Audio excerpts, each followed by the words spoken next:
नमस्कार। आज की वीडियो में हम बात करने वाले हैं आईबीएसए के बारे में, जिसका फुल नेम है India, Brazil, south Africa. IBSA 3 देशों का समूह है या फिर 3 देशों का संगठन है। कौन 3 देश? तो पहला है इंडिया, दूसरा ब्राजील, तीसरा साउथ अफ्रीका। आईबीएसए को बनाने के पीछे का 2 मुख्य उद्देश्य है। पहला उद्देश्य यूएनएससी यानी कि यूनाइटेड नेशन सिक्योरिटी काउंसिल में स्थायी सदस्यता प्राप्त करना, और दूसरे उद्देश्य की बात करें तो दूसरा उद्देश्य है साउथ साउथ कोऑपरेशन, जिसे हम हिंदी में दक्षिण-दक्षिण सहयोग कहते हैं। यानी कि दक्षिण-दक्षिण सहयोग का क्या मतलब है? यानी कि दक्षिण देश एक दूसरे के साथ मिलजुल कर काम करें और एक दूसरे की सहायता करें। अब बात करते हैं कि दक्षिण के देश किसे कहते हैं। देखिए, ग्लोबल साउथ जिसे हम हिंदी में दक्षिण के देश कहते हैं। अगर आप नाम सुनेंगे दक्षिण के देश तो आपको ऐसा लगेगा कि जो देश विश्व के नक्शे में दक्षिण स्थित है उसे दक्षिण के देश कहते हैं। नहीं, इसका ये मतलब बिल्कुल नहीं होता है। दक्षिण के देश मतलब ये होता है कि जो देश विकासशील हैं, विकासशील मतलब कि अभी विकास कर रहे हैं, विकास के रास्ते पर हैं, अभी उनका विकास हुआ नहीं है। ठीक?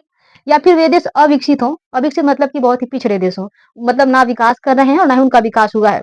ऐसे देशों को हम क्या कहते हैं, या फिर ऐसे देशों के समूह को विकासशील देश, और अविकसित देशों के समूह को हम दक्षिण के देश कहते हैं। ठीक?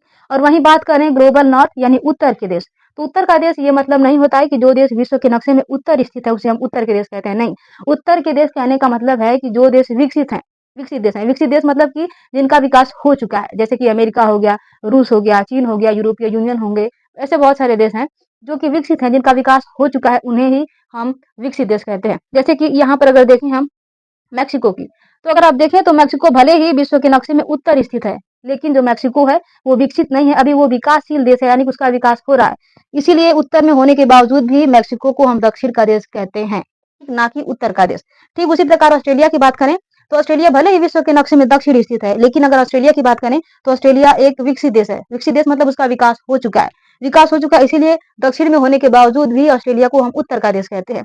यानी कि आईबीएसए का जो दूसरा उद्देश्य है, ये उद्देश्य है कि जो दक्षिण के देश है, यानी कि जो विकासशील देश हैं या फिर अविकसित देश हैं, वे सभी देश एक दूसरे का सहयोग करें, एक दूसरे के साथ मिलजुल कर काम करें। वीडियो अच्छी लगी हो तो चैनल को सब्सक्राइब भी कर दें।